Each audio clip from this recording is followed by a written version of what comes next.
If you understand the power of words, you won't say anything carelessly. Amen? If you understand the power of thoughts, you won't think anything carelessly. Amen?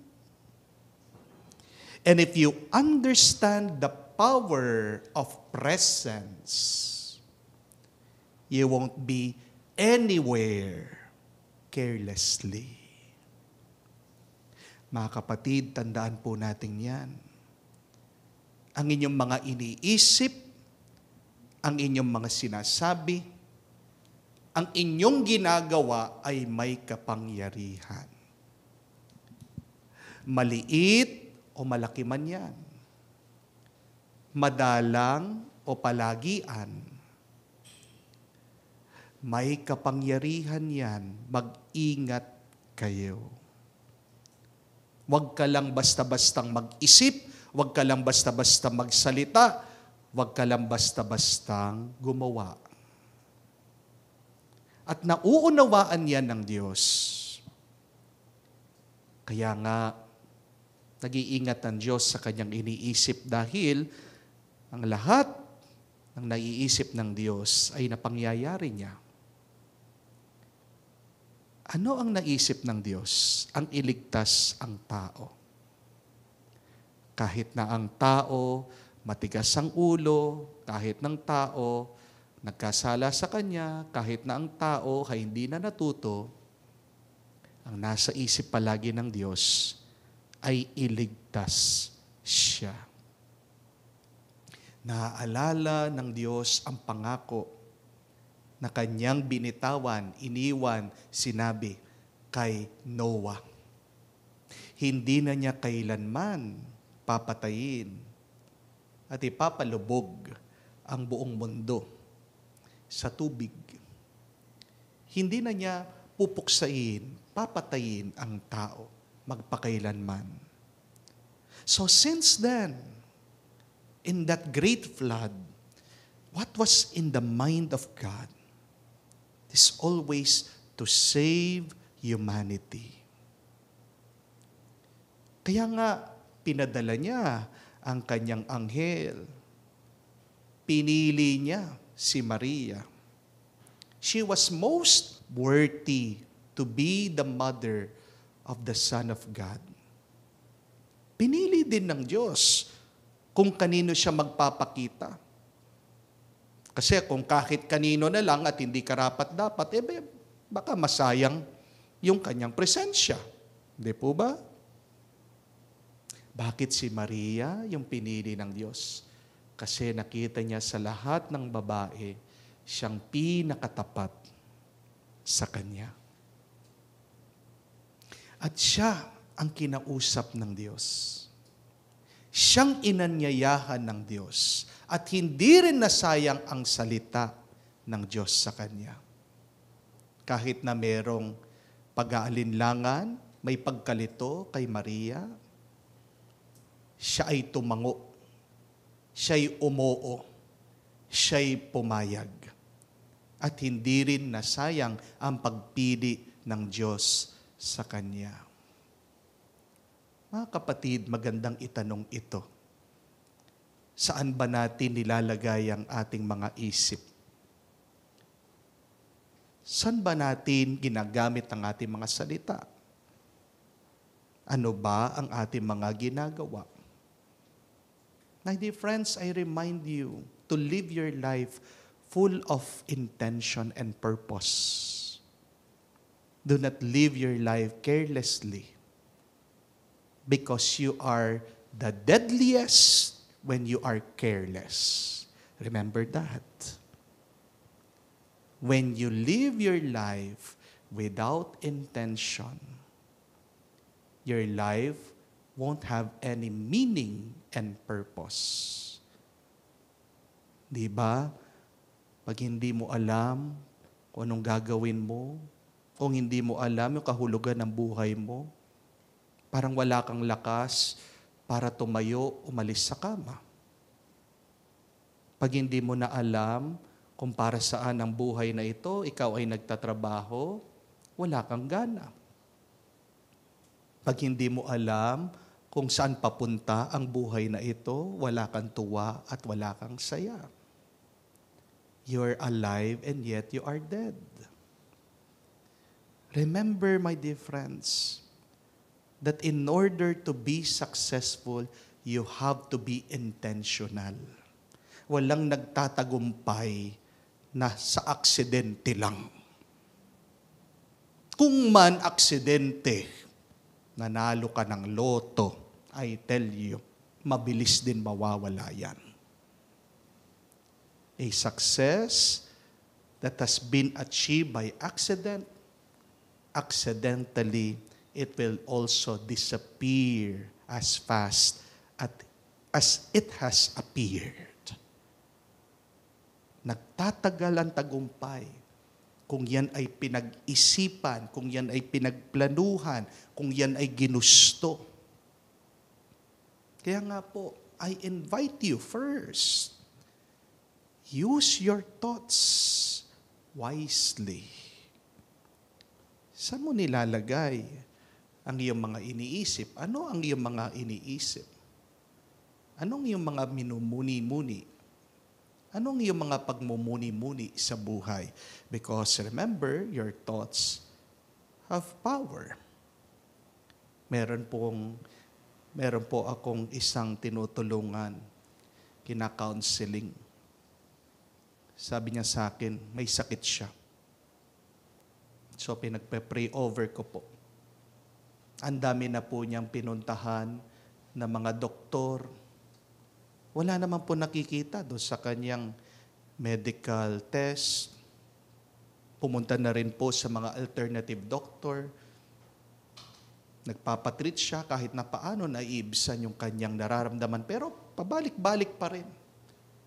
Nahihirapan pa rin siya. May nararanasan pa rin siya na hindi maganda sa kanyang pangatawan. And you know what? While I was talking to this person, I discovered something. Bakit hindi nawawala yung sakit ng katawan niya? Kasi may problema siyang pinagdadaanan. May problema siyang palaging iniisip. And see, what we put in our minds, they are negative. They manifest. They reveal themselves through our bodies. Your body will take into account what you put not only in your mouth, but also in your mind. Tandaan niyo po yun. May epekto sa iyong pangangatawan, hindi lang ang iyong kinakain, pero kung ano ang iyong iniisip. Kaya nga, mag-ingat po kayo sa mga bagay na tumatakbo sa inyong mga iniisip. Do you want to have a positive life? Then it all begins with a positive thought. Amen? Because remember, that beautiful advice, that beautiful lesson, your thoughts will become your words will become your actions. But secondly, be mindful of your words. Be aware of what you say. Because your words also have power. Yung mga salita mo, kahit na maliit lang, kahit na kakaunti ang sinasabi mo, yung mga salita natin, merong kapangyarihan para sirain o pasayahin ang damdamin ng isang tao. Remember that. Yung mga salita natin, merong kapangyarihan na mag-umpisa ng gera. Pero may kapangyarihan din ang ating mga salita na pagkasundo ang mga tao. So, tanong natin, suriin natin, ano ba ang mga salita na lumalabas sa akin? Tingnan niyo po.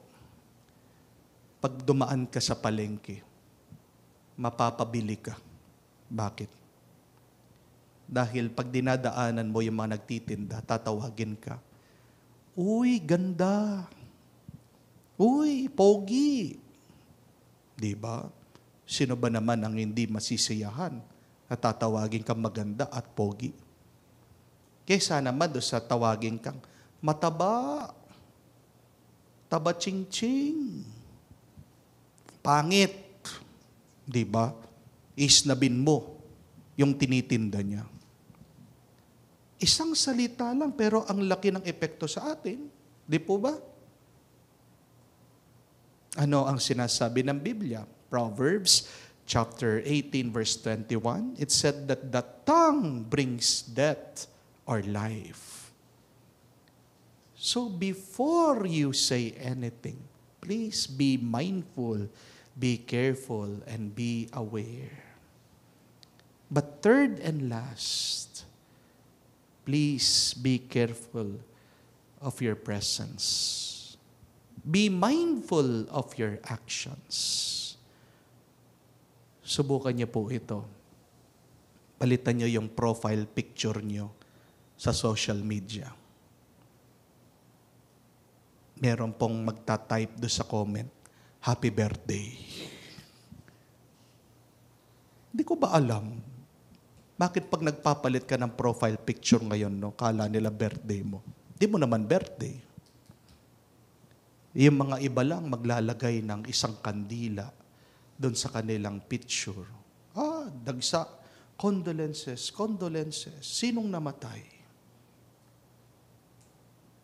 Tingnan niyo po, lahat ng ginagawa natin ay may epekto sa iba. Hindi mo maiiwasan na meron at meron nakatingin sa iyo. Kaya mag-ingat ka. Kahit na wala kang iniisip na masama, kahit wala kang sinasabi na masama, pero meron palaging nakatingin.